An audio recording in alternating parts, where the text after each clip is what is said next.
नमस्कार दोस्तों, स्वागत है आपका हमारे चैनल केबीज बायोलॉजी में। तो हम आपके लिए लेके आए स्टेम सेल्स। ओके, तो डेवलपमेंटल बायोलॉजी का जो अभी हमारा जो वीडियो चल रहा है, डेवलपमेंटल बायोलॉजी सीरीज जो चल रही है, तो उसमें हम स्टेम सेल्स के बारे में पढ़ने वाले हैं। स्टेम सेल्स क्या होती है उसके बारे में हम डिटेल में इस वीडियो में देखेंगे। तो आप ये वीडियो अंत तक देखो और ये स्टेम सेल किस प्रकार होती है, वो क्या क्या फंक्शंस करती है, इसके बारे में हम इसमें पढ़ने वाले। तो इसी की तरह आपको आगे की वीडियोस की नोटिफिकेशन मिलने के लिए आप हमारे चैनल को ज़रूर सब्सक्राइब करें और बेल आइकन को प्रेस करें। तो देखो, स्टार्ट करते हैं हम स्टेम सेल से। तो स्टेम सेल क्या होती है? स्टेम सेल्स ये हमारे बॉडी में स्पेशलाइज्ड सेल्स होती है। स्पेशलाइज्ड सेल्स मीन्स क्या कि ये सेल अनडिफ्रेंशिएटेड सेल है। मीन्स ये सेल मीन्स जिस प्रकार की जो हमारी सेल्स होती है उस प्रकार ये डिफ्रेंशिएट नहीं होती। वो क्या होती है? ये सिर्फ सेल्फ रिन्यूअल रहती है, सेल्फ डिफ्रेंशिएट होती है। तो देखो, जो स्टेम सेल होती है वो मेनली टू टाइप्स के स्टेम सेल्स होती है। एक जो होती है embryonic stem cell, embryonic stem cell, और जो दूसरे वाली होती है वो somatic stem cell, somatic stem cell. Okay, तो ये मेनली दो टाइप्स के स्टेम सेल्स होती है। जो एम्ब्रियोनिक स्टेम सेल होती है वो जब जाइगोट रहता है, ये जो जाइगोट है, ओके, ये सेल मास का जो जाइगोट है, ओके, तो ये जाइगोट क्या होता है? ये जाइगोट डिफ्रेंशिएट होता है, वो डिफ्रेंशिएट होता है, बराबर। तो ये बाहर की जो लेयर है वो फॉर्म करता है, ओके, उसको हम क्या कहते हैं? ट्रोपोब्लास्ट कहते हैं, बराबर। जब ब्लास्टोमेयर फॉर्म होता है उसको उस टाइम पे जो आउटर कवरिंग सेल का तैयार होता है उस सेल को हम कहते हैं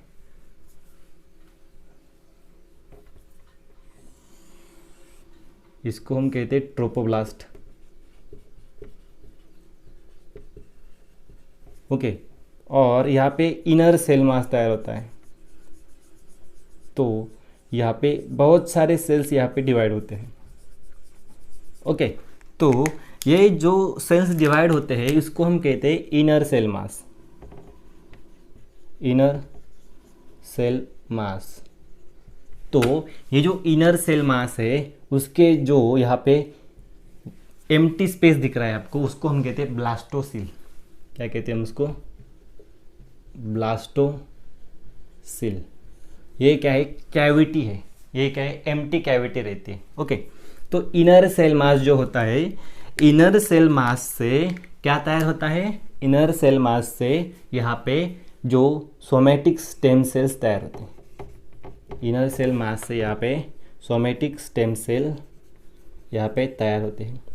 तो ये जो सोमेटिक स्टेम सेल होती है वो प्लूरोपोटेंट, मल्टीपोटेंट, टोटोपोटेंट, ओके, ओलिगोपोटेंट, यूनिपोटेंट, इस सब प्रकार के होते हैं। जो हमने पोटेंसी, सेल पोटेंसी में देखा है कि टोटीपोटेंट सेल क्या होती है, प्लूरोपोटेंट सेल क्या होती है, मल्टीपोटेंट सेल क्या होती है, ओके, और ओलिगोपोटेंट सेल क्या होती है। तो उसमें हमने इन डिटेल में बताया है कि ये पोटेंसी क्या है सेल की। तो ये जो स्टेम सेल की पोटेंसी होती है उस वीडियो में हमने पूरा कवर किया है। तो उस वीडियो के लिंक आपको हमारे आई बटन में दी देंगी और डिस्क्रिप्शन में भी मिल जाएंगे, तो आप वो वीडियो ज़रूर देखो, ओके।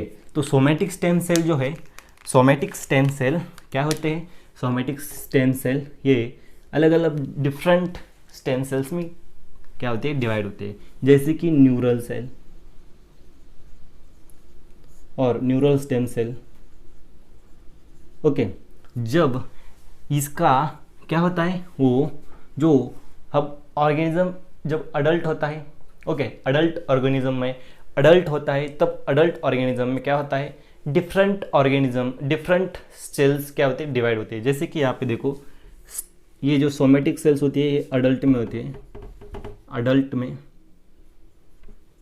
तो अडल्ट में क्या होता है? जब जैसे कि मान लो क्या है, न्यूरल स्टेम सेल, उसके बाद एपिडर्मल स्टेम सेल, उसके बाद ब्लड स्टेम सेल।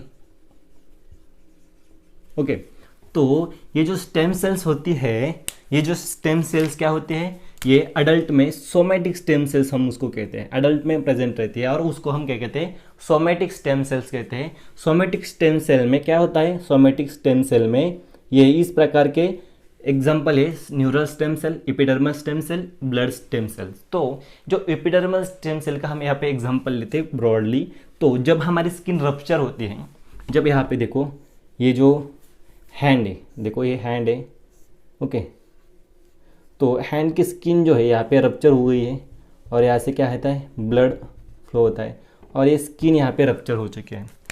तो यहाँ पे स्किन रप्चर होने के बाद यहाँ पे एपिडर्मल स्टेम सेल जो है, एपिडर्मल स्टेम सेल क्या करती है, ये जो कैविटी तैयार हुई है, यहाँ पे रप्चर जो हुआ है, इसको ये क्या करती है, फिलअप करती है।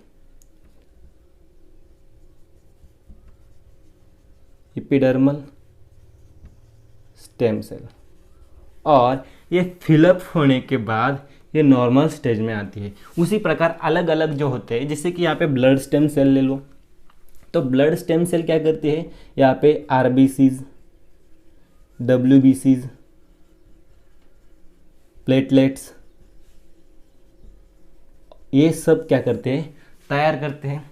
और यहाँ पे आपको पता ही है कि आरबीसी का जो लाइफ स्पैन है वो 28 डेज है। ओके, तो ये जो लाइफ स्पैन के, जो आरबीसी का लाइफ स्पैन है, डब्ल्यूबीसी का लाइफ स्पैन है, प्लेटलेट्स का लाइफ स्पैन है, वो क्या होती है, प्रोग्राम्ड सेल डेथ की तरफ जाती है। मीन्स जब आरबीसी उसका लाइफ स्पैन खत्म हो चुका हो तो वो प्रोग्राम्ड सेल डेथ होती है, उसका सेल का जो आरबीसी है उसका डेथ होता है और उसको रीजनरेट करने के लिए, उसको फॉर्म करने के लिए ब्लड स्टेम सेल क्या करती है, हेल्प करती है। तो ये जो स्टेम सेल है ये बहुत इंपॉर्टेंट रोल प्ले करती है डेवलपमेंट में और डिफरेंशिएशन में। तो आपको इस वीडियो में अच्छा लगा हो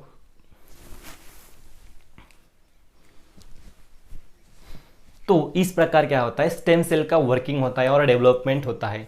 तो आपको ये वीडियो अच्छा लगा हो तो लाइक करो, शेयर करो और चैनल को सब्सक्राइब करो। Thank you.